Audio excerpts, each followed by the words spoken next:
The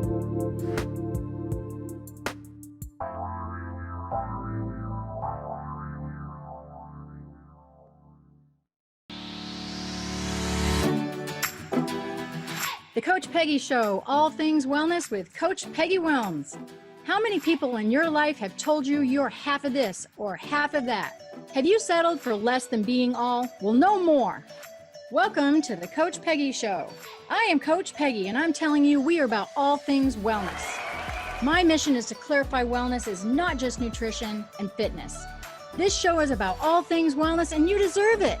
It's about your money, about your lifestyle, your beliefs, and even romance. We bust through your comfort zone and we're going to redefine your boundaries. We're going to extinguish your excuses. Don't you love that song? I just love that intro. I'll tell you what, you guys, welcome. And whether you are listening to us on your favorite podcast, iTunes, iHeart, I don't know, Spotify, maybe you're driving, maybe you're sitting on your stoop, watching us live. Maybe you're cooking. I don't know what you're doing, but we're so glad that you are here. And I hope you enjoyed tonight's show. I've got some amazing guests popping in and out. We're having a little bit of technical difficulties, which is always, we just go with the flow around here. So I have been dedicating the month of November every Tuesday, 6 p.m. Eastern Standard Time to the book Mayhem to Miracles. And I've been so honored to be a part of that, a contributing story that I also wrote. It's a personal story about my youngest son and I kind of battling a couple of medical diagnoses. So that was fun, but we did it. And so if you decide you want to pick up this book, you can hop over to peggywellns.com, my website. You can see any of the radio shows, any of my previous interviews. Got some more coming up. We're going to take next week off for Thanksgiving, but we will be back at you on the 30th and on the 7th. Oh, that was a lot of words. So, hey, I want to bring on my guest, Sharla. I love your name tag. Okay. Moto G Power. Now, she's tried every mode of communication to talk to us tonight. Everything except for smoke signals. Right, Sharla? So Sharla is here, Charpentier. I've got Teresa Velardi. Barbara will hopefully join us. Sharla, go ahead and unmute there, you amazing gals. Welcome, Teresa. Hi. Hey, so good to see you. It's so good to see you too. Hey, Charlotte, welcome back. How are you, girl? Good. You're good. Not like technology, but we'll make it work. Hey, we'll make it work. We'll figure it out. It's 2021. We're supposed to know everything, aren't we? They say it's always user error. I'm like, okay, whatever. But so tonight we're going to talk about some amazing stories, you guys, transformation stories of hope. We're going to talk about some breast cancer stories, survival, trials, tribulations. We're going to talk about overcoming some alcoholism and some glimpse of life after life, kind of, Don't you think so, Teresa? I just made that up. That's kind of cool.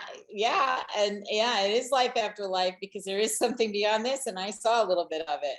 You did see some of it. I know. So hey, let's just since we have Sharla here, let's get the party started with her. Did you guys bring your mugs? You know how I always kind of tease you guys to bring some sort of mug. Oh, you did. I don't have time. Hey. I'll drink enough for you. I'm triple fisting, so I'll have some sips for you if you need me to. All right, so let's talk about. Oh, that's really cool. Oh, you guys can't see that. That's a butterfly-ish drinking. My butter made it. Oh, I like it. All right, you guys, we're gonna chat with Sharla here, and I love her story because she talk about full circle. This girl, I'll tell you, let me read her bio for you first. Sharla Charpentier is a lawyer and a recovered alcoholic who shares a passion for writing and very creative children's books, a love for teaching, family, traveling, venture, and all the world's amazing stories that are out there, creatures that are out there. We all have a story to tell, don't we, Sharla? So you were a mother of 4, count them out, artist, writer, poet.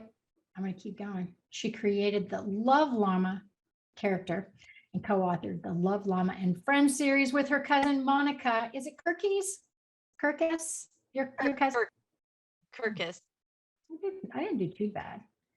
So welcome, girl. I mean, we want to talk about going from being an attorney to writing children's books. I'm super excited. And the title of yours is An Alcoholic's Progress from Mayhem to Miracles. So welcome, and tell us a little bit about how you're doing today. headed into the holidays and about your story? Yeah, I'm doing great today. Really, excited for the holidays, even though it's a little overwhelming. A mom of four, Santa duties. What And ages are they, girl? 7, 9, 12, and 15. My oldest just turned 15. May the Lord be with you and also with you. Wow. Yeah, so you're getting ready for the holidays. How are you feeling with being interviewed for your story in this book and sharing with people that you were going to be sharing this story? How did that come about? I have to admit that it makes me a little nervous. It's tough to be vulnerable and put your story out there. And I think it's been a good process for my recovery. Mm. And I always think if I can help someone by telling my story, then that's a good thing. Take us through your growing up a little bit, because you remind me a little bit of, I don't want to label you, but kind of the perfection syndrome, and whether you put it on yourself or expectations or others on you, and you just kind of carried it. But take us through, what went on through those years, and then how you headed into your profession and what got us here today chatting. Sure. Yeah, I definitely have perfection syndrome. Absolutely. I think for me it was kind of, if I'm perfect, then there's less strife at home growing up. If I'm perfect, then I can kind of do whatever I want on the side, and it's a lot of stress. And unfortunately, my coping mechanism for that stress was alcohol.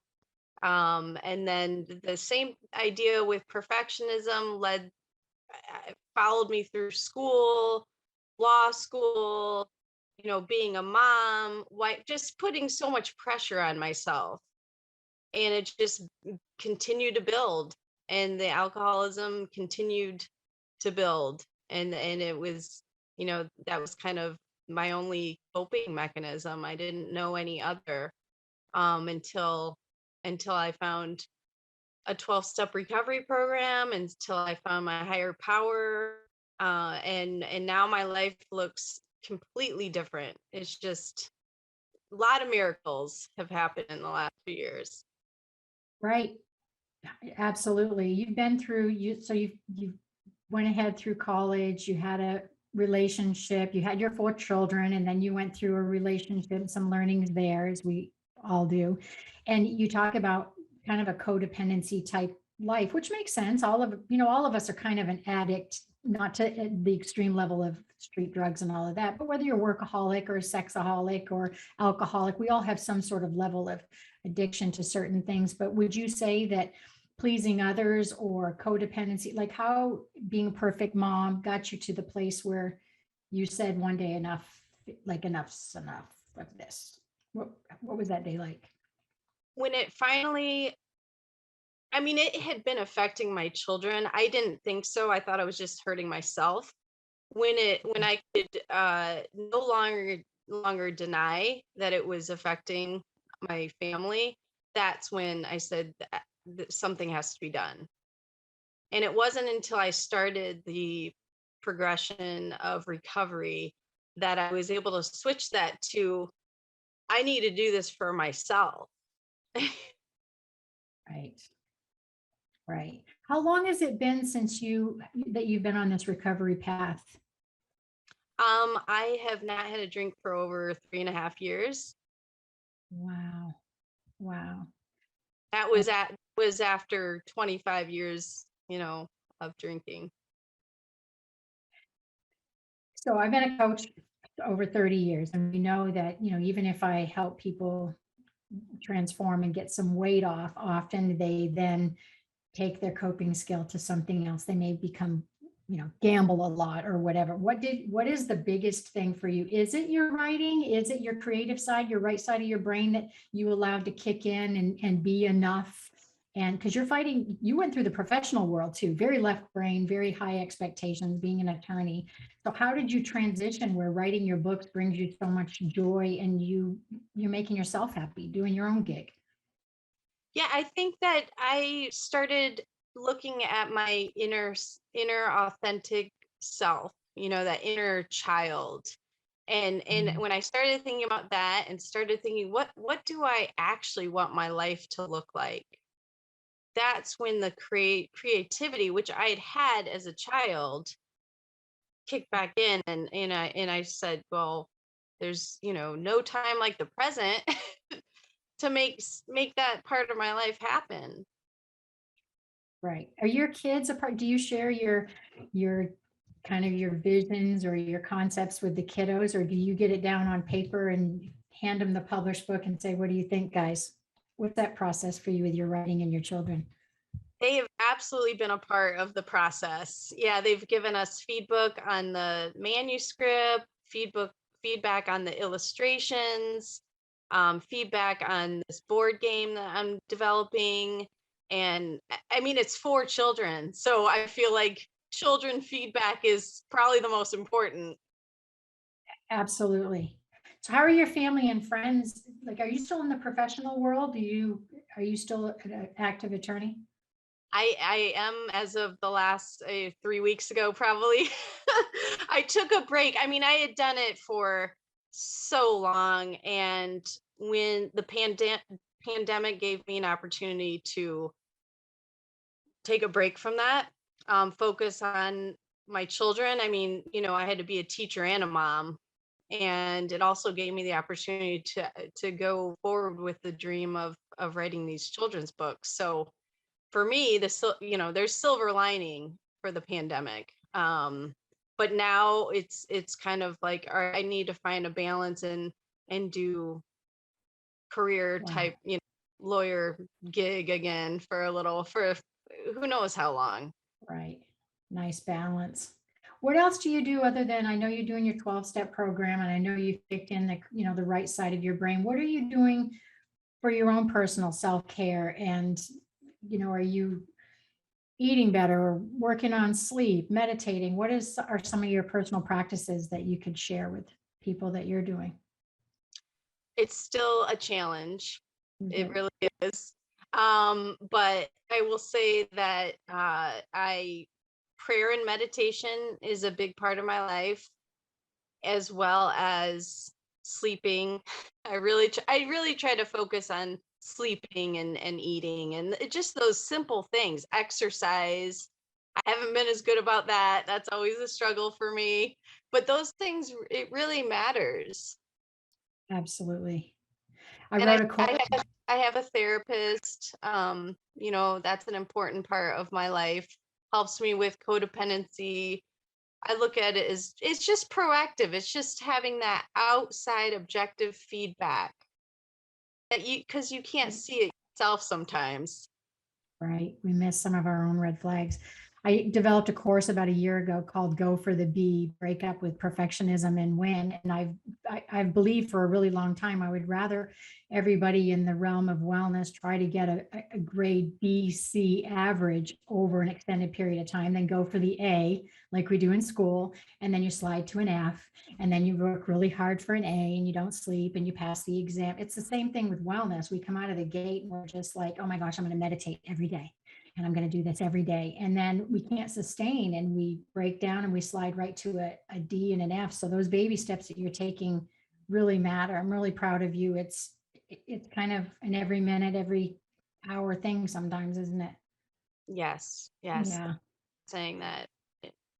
You're right. You can't have expectations about it, because for a perfectionist, once one little slip, one little, failure, and then you're just throwing the towel and don't do anything. It's kind of insane, actually.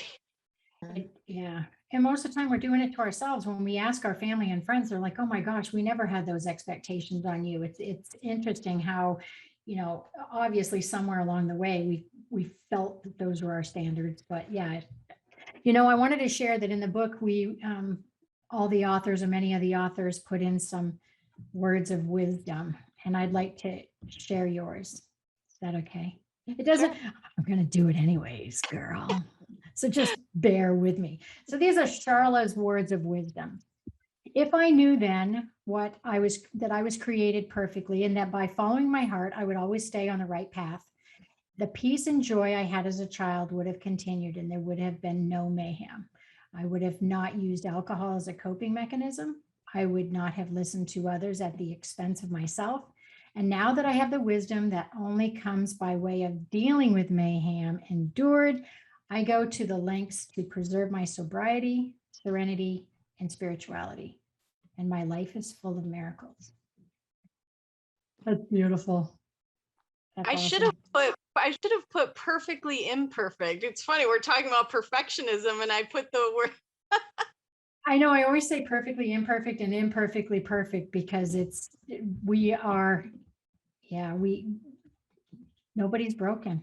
Teresa, what are your thoughts when you heard Sharla's story? I know you guys are kind of connected, obviously, behind the scenes here. You're actually the publisher. You work closely with Sharla and her children's books here. So I know you guys know each other, but what are your thoughts with her personal story and where she is? You know, when I started working with Sharla, I had no idea.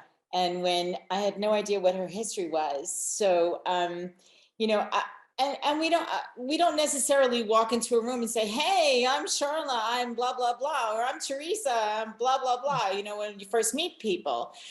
In the 12-step rooms, that's a different story, though. That's where you end up eventually like being glad to be in those places. And I've had my experience with 12-step programs too. So I kind of felt, I do still feel a bit connected to Sharla in knowing her history.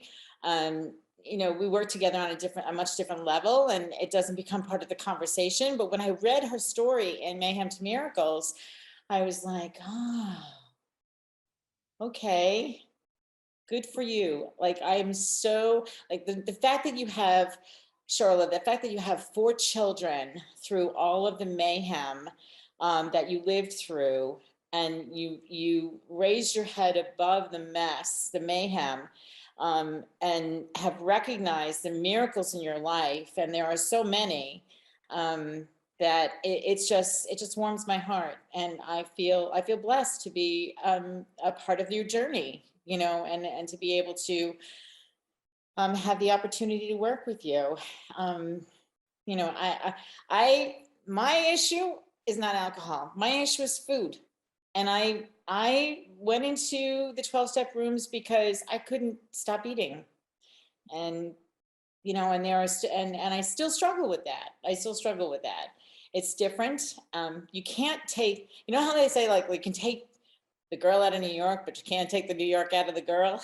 No, you can take somebody out of the 12-step rooms, but you can never take the 12 steps away from those who have been there, because it always has, regardless of how far you might stray, you always recognize your higher power. You always know that God, I call God, is in your life and working in one way or another, even though we don't necessarily see it at the time. In one way or another, God is working for the greater good of all of us, and that warms my heart. Yeah, and your kids are awesome. Your kids are awesome. The best thing you asked Sharla about, I don't want to take this over here, but you asked Sharla about the kids and how they do with the things that she's expanding. Well, I love the little video of who was it, Greer, that did the video Yeah. with the Ned the Narwhal and the Love Llama. It was just awesome. Just awesome. They're like in it. They're into it. They're in it. They're helping her do the creative thing. And the products that will come out of this, and the things that kids will have out of this whole experience of the Love Llama and Friends, are just awesome. I just can't wait to see what's next for you, Sharla. Thank you, Teresa. You're welcome. I mean it from the bottom of my heart. Oh. Yeah, it's hard. We can't teach those lessons. And I mean, you can read them in a book, but it's not going to be authentic. And, you know, to go through what you went through and to come over the other side of it, and still to be very transparent and authentic about, still, it's not easy. And to just say, you know, this is it, guys. And to be honest with you. I mean, I'll just say it like it is, to still have your children with you, to have had a job and still have an option to be in corporate America, and the things that you have worked through is amazing. That's high functioning, girlfriend. I mean, that is to be commended. And talk about balance and talk about determination. And now you get to come out the other side with lots of stories and a teamwork with, you got 4 people on your executive branch. Those 4 kiddos. They're going to think they're running the show here in no time, aren't they? That's awesome. If you were to go back, and I know people don't like to do this, but I still ask, because it doesn't mean that I'm asking you to change, a whole path in your life, or we wouldn't be here today. I'm not saying that, but what would you say if you went back and you just said, hey, if I'd have caught this, or I caught this, I might have done this a little bit differently. What would you say if I gave you a magic wand that you might switch a little? I would go back and not be so hard on myself. Nice. It just comes down to that. Nice. I think if just accepted the imperfection, which, it's always going to happen. We're human. So we're deal with and to be able to ask for help. That's really hard for me. If I had asked for help sooner, life would have looked different, but there's a reason why I didn't. I had to get to the desperate, they call it the gift of desperation. Right. I had to get fully to the pain and suffering in order to seek help. Would have been nice if I could have sought help earlier, but I agree. That was what my words of wisdom was for the book. The biggest lessons I've had in the last few years, especially as an entrepreneur, is that I would have asked for help sooner. Because you just kind of, for me, coming out of corporate America was like, I'm going to do this all on my own. I'm not going to report to anybody. I'm not going to ask for approval. I can do the accounting and the marketing and all that stuff. And then you're like, oh, whoa, when I do all this other crap, I can't really do what I love to do and what I'm supposed to be doing. So I'm right there with you, Sharla, as I would have asked for help and not found a fault in that, because, we're wiser in groups, there's power in many. Find your tribe sooner, kind of thing. Man, I think that's amazing. I agree with you there. All right, Jacob's going to take us to commercial, and then we're going to come back. We're going to dive into Teresa's story, because she's going to give us a little glimpse to the other side. What? Oh my gosh. Yes. So you guys, you are listening to the Coach Peggy Show, and stay with us. We'll be right back.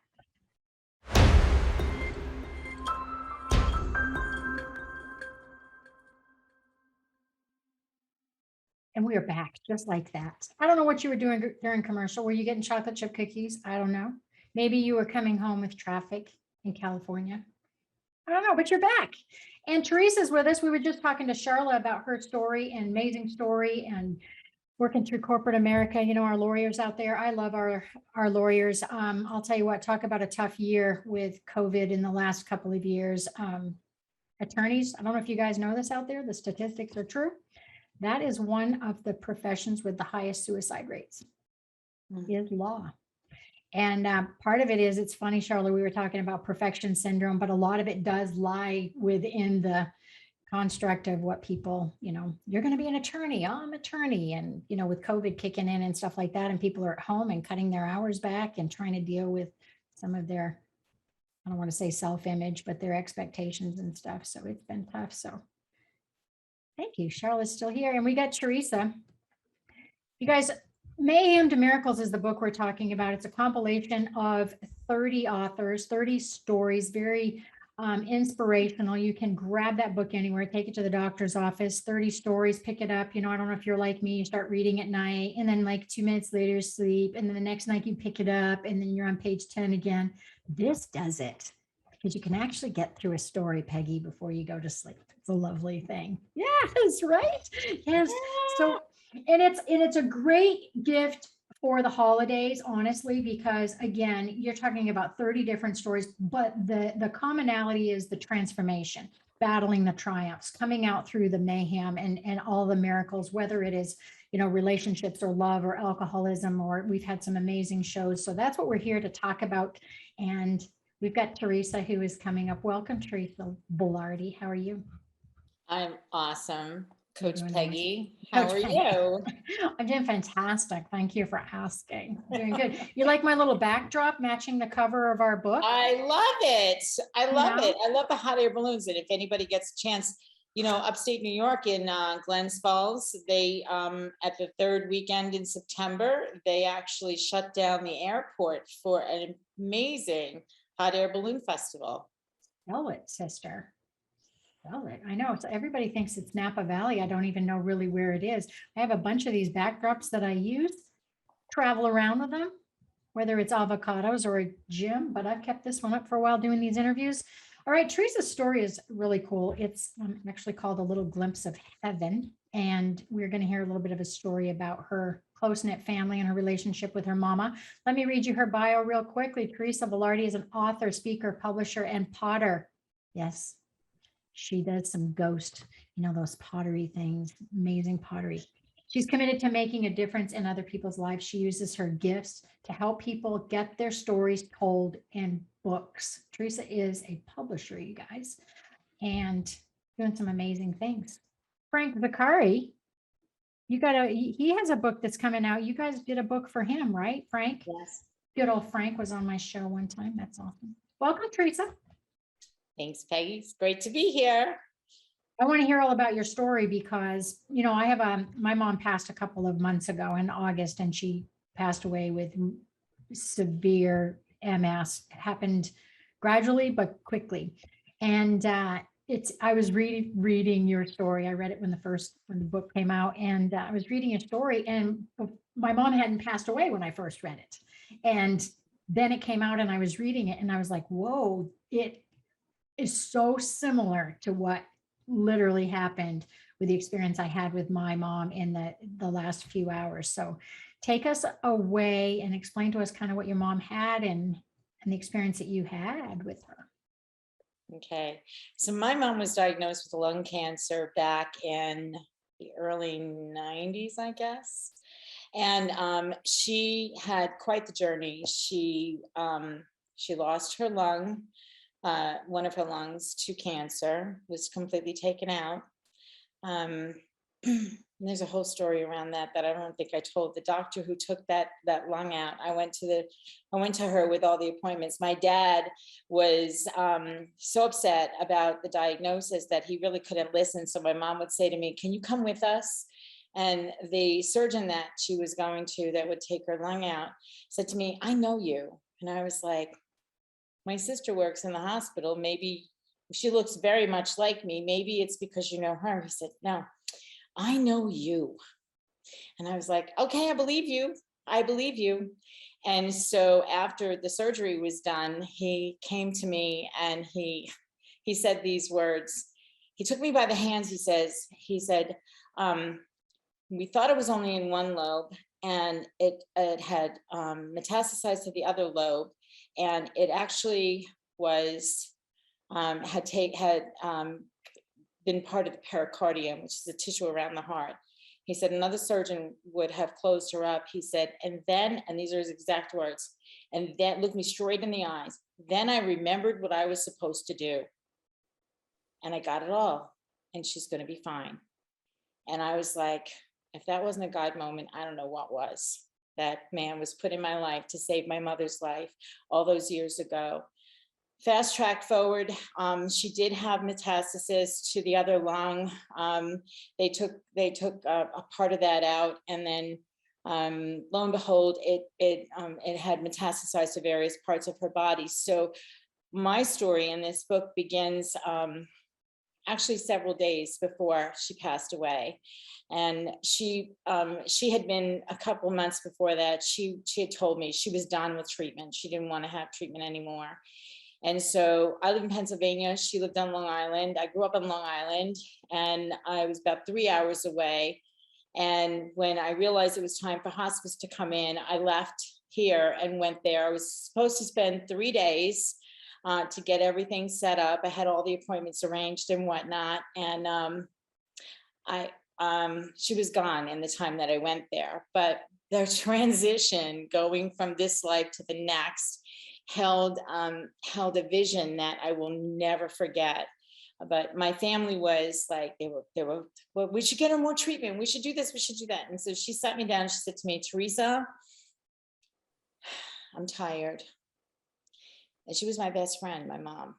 She said, I'm tired and I know where I'm going and I'm ready.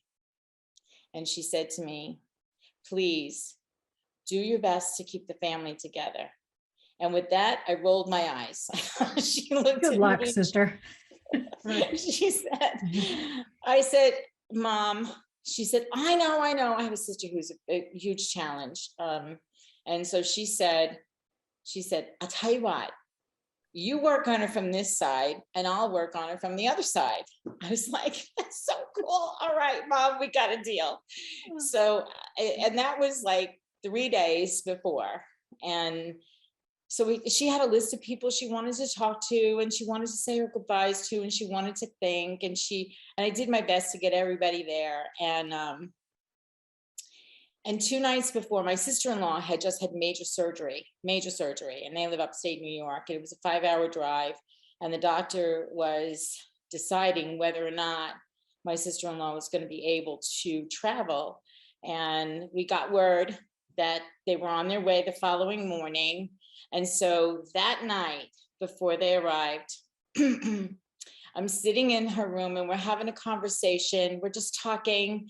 And all of a sudden, she's off in another world. She's looking in the upper left-hand corner of the room where the wall meets the ceiling. And she's in her own world. She's having a party. I'm like, what the heck is going on here? Because she started giggling. And then I realized what was happening. And I said to her, okay, Mom, who's here?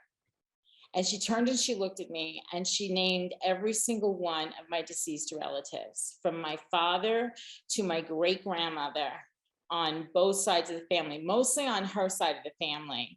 And I said to her, Mom, what are they doing? And she said, they're cooking the pasta for the party. I'm going home. And so in that moment, I was like, how can I be sad about this? Will I miss her? Absolutely. Do I miss her? Absolutely. Every day.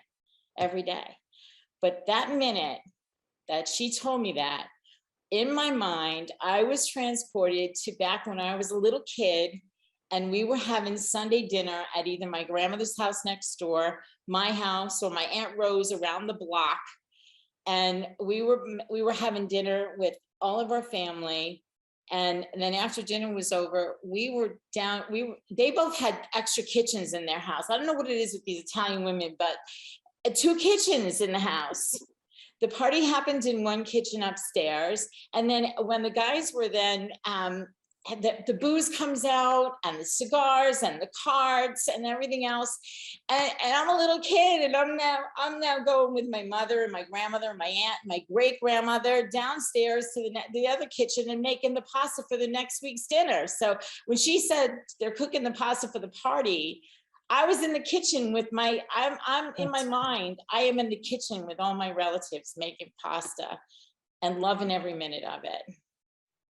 And that was probably one of the best conversations I had with my mother. That one and the one a couple of days before with my sister, the day before actually it was, with you work on her from this side, I'll work on her from the other side. That was just awesome.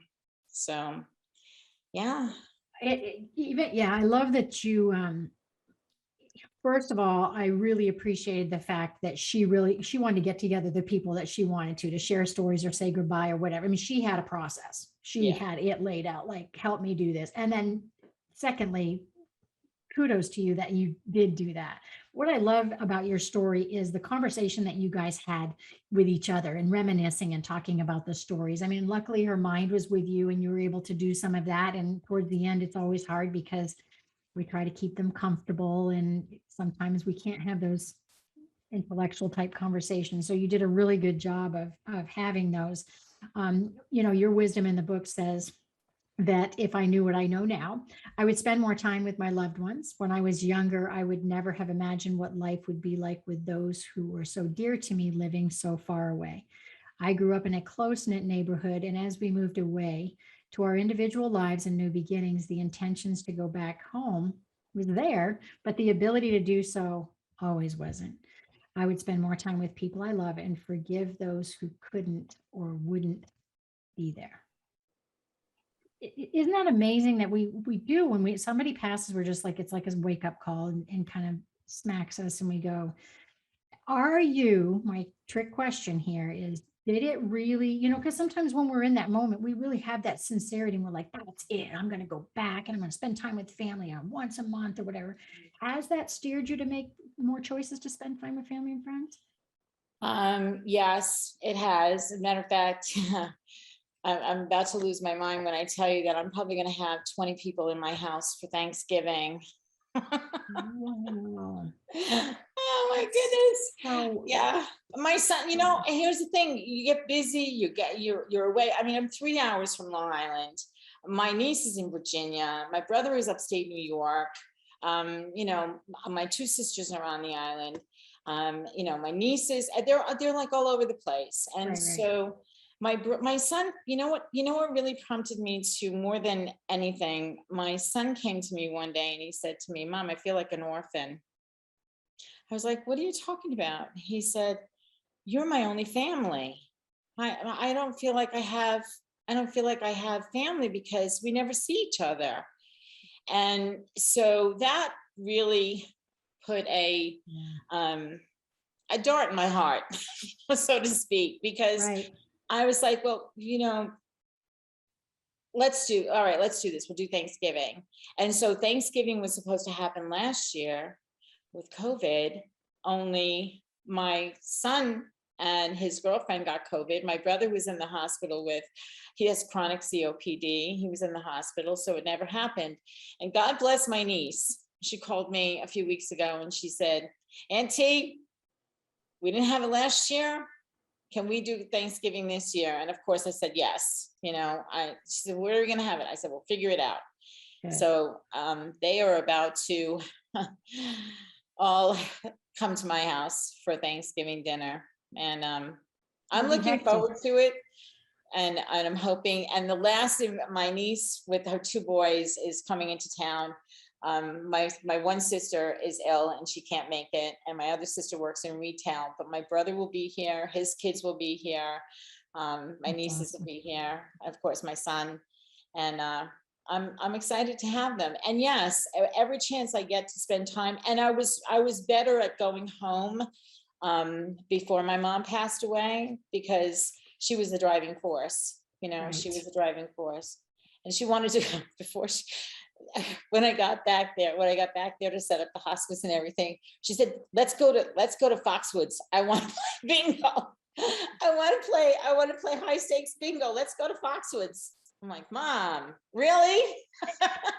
That's a good part of the story too, you guys. It's really cute. Those determined, I don't want to even say, I'm probably going to be the exact same way. I'm a Yankee. I'm going to be, right down to the last thing, but she wanted to go to Vegas. She wanted to gamble. She wanted to go to bingo. She was good at it. She was a money winner. And your mom was just like, get me in my wheelchair. I want to go. That is, talk about spirit, talk about, you got some of that in you. So I'm going to hand you a magic wand. I'm going to take it from Sharla. And I'm just going to say to you, what would you do a little bit differently if you could go back with your specific stories or anything that you would have done at all?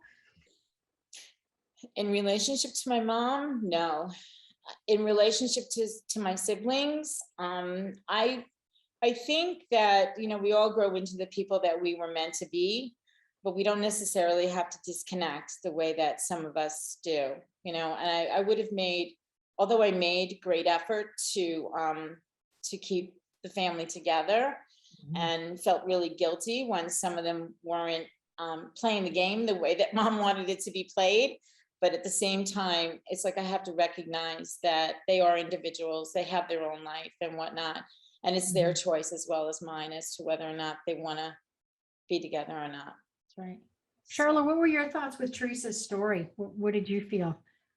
Well, I mean, first of all, all the authors that have stories in here, I just respect so much, because to be vulnerable like that is, It's difficult. It really is difficult. Whatever your story is. For Teresa, it's such a personal story. And I really respect Teresa having a good perspective, I guess I would say, about her mother's passing. I mean, really to yes, of course, miss her, but not be sad about how, just seeing the her mom was ready to go, and Teresa, you saw that, you recognized that, and you respected your mom and her wishes. Mhm. So that's great. Thank you, Sharla. Thank you. Yeah, that's, Yeah. so do you feel her around? Silly question, I'm sure for Oh, you, but all the see all time. over. All the time. That's All the awesome. time. I had a situation where there was somebody who I was trying to find. I was trying to find someone who had done an illustration for one of my authors, and there were pieces missing. And I reached out on to a couple of people who had used the same person on Amazon. And her name, she's the woman who I'm going to talk to you about, is from Nigeria, and I didn't know how to say her name. And when we finally spoke on the phone, we didn't have success in getting that other what we needed, but this is the blessing that came out of it. When we finally spoke on the phone, I said to her, "How do you say your name? Is it Moronique?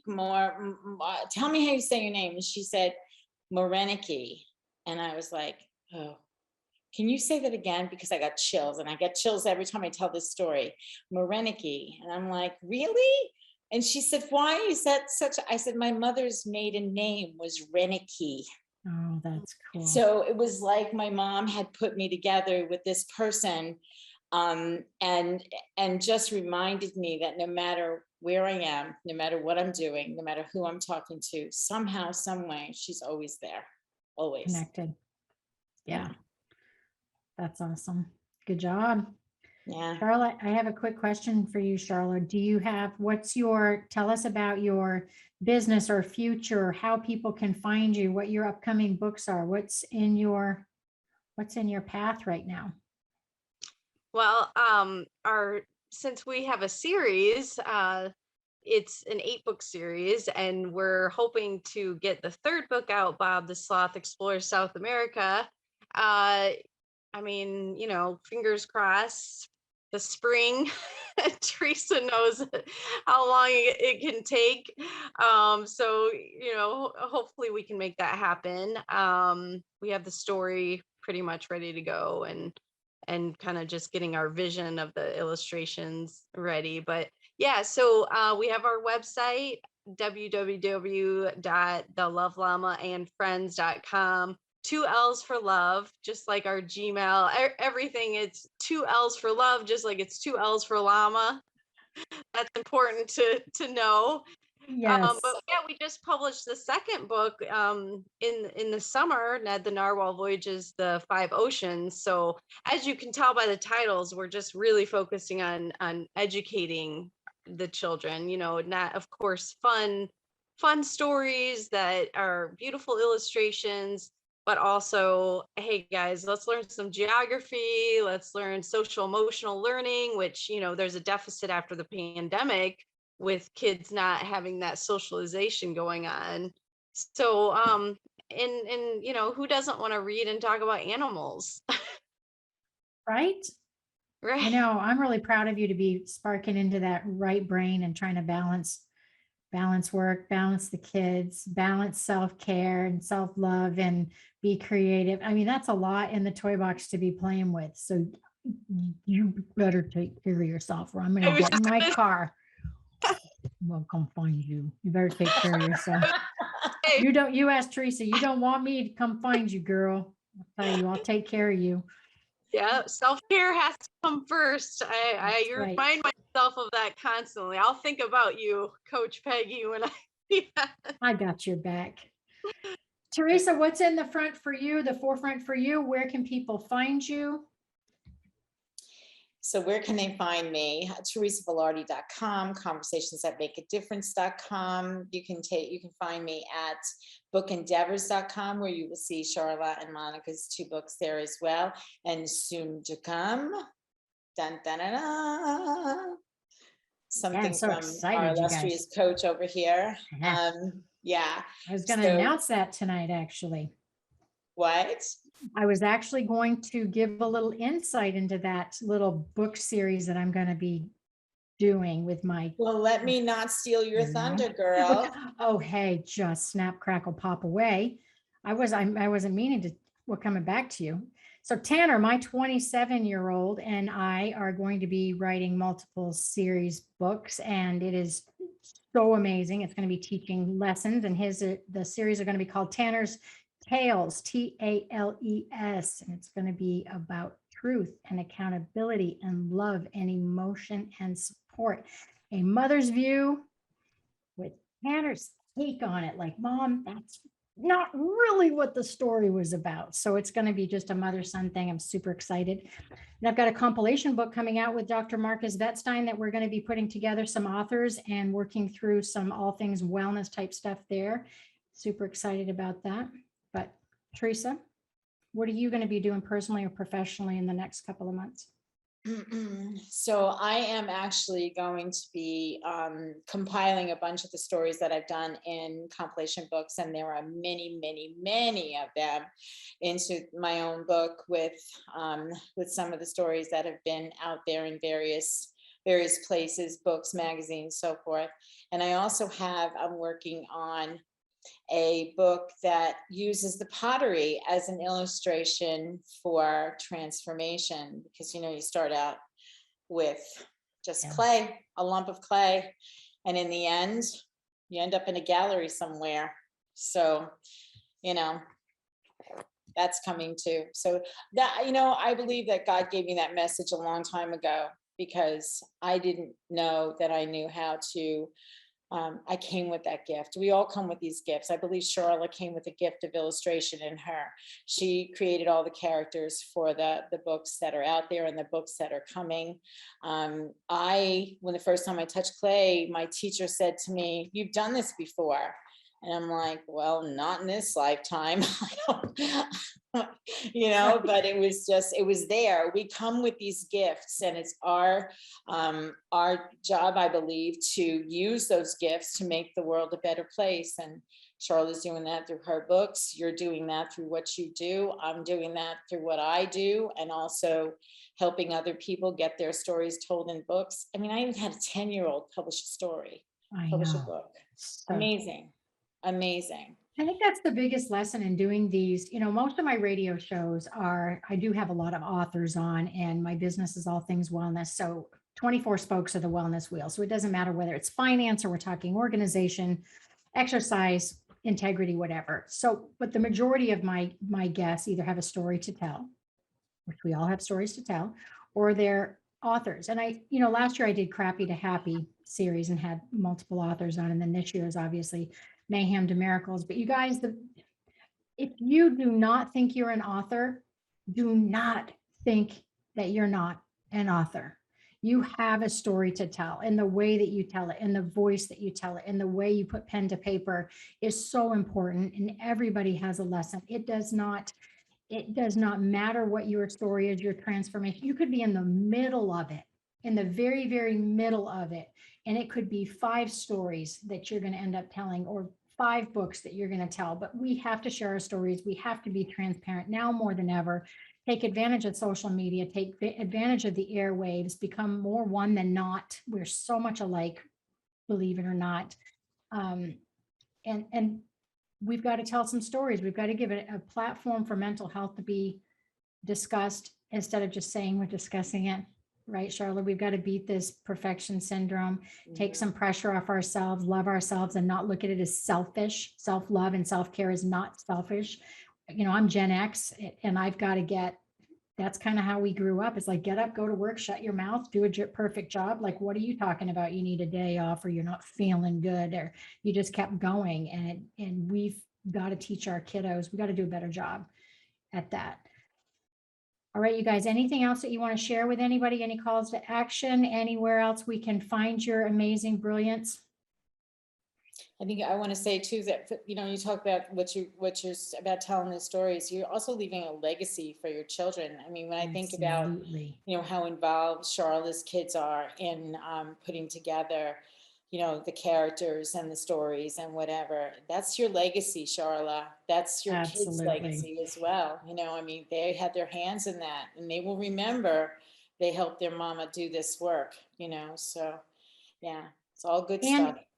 And you know, I really respect what Sharla is doing and being transparent with the kiddos. You know, Teresa, it reminds me of the book that I'm going to put out with Tanner here. I wrote it 20 years ago, but what's the most interesting thing to me, you guys out there, we all have a perspective. We're all looking at the same ball in 20 different directions. And if we tell the stories, especially with family and friends, even if it's the same story around having Thanksgiving next week, share your stories, agree to disagree. I don't care what it is. Watch your presentation style. Be nice to each other. Be kind. Appreciate everybody's perspective. I will not be coming at you next Tuesday. We're actually going to have the week off. I want to say that we're going to come back on the 30th. My guests on the 30th, got 3 more authors that are going to be joining us, and they are going to be Jill Landry, Judy Lemon, Jill Ammett, all the J's. I'm going to be bringing all the J's on board. And then I'm going to do a one-on-one with James Redfield, Mr. Celestine Prophecy, New York bestseller. We're going to go at it December 7th. So listen, I'm so glad that you guys were here. You can find any of the shows, anything that you want to ask me, more stuff than you'd ever want to know about me at PeggyWilliams.com. This is where you go. Ugh. So glad that you were here. Love you guys. And you can reach out to me, Peggy at allthingswellness.com, and we will be back at you on November 30th. Thank you, Teresa and Sharla. You've been listening to the Coach Peggy Show, All Things Wellness, with me, Coach Peggy Wilms. Tune in every Tuesday, 6 p.m. Eastern on TransformationTalkRadio.com, where I talk all things wellness, not just about your nutrition and your fitness, but about all things, about your money, your lifestyle, your beliefs, and even romance. We help you truly understand all things wellness, and it's not just a diet. The Coach Peggy Show, we get bold, we get badass, and we never go half in. For more information or to connect with me, go visit allthingswellness.com.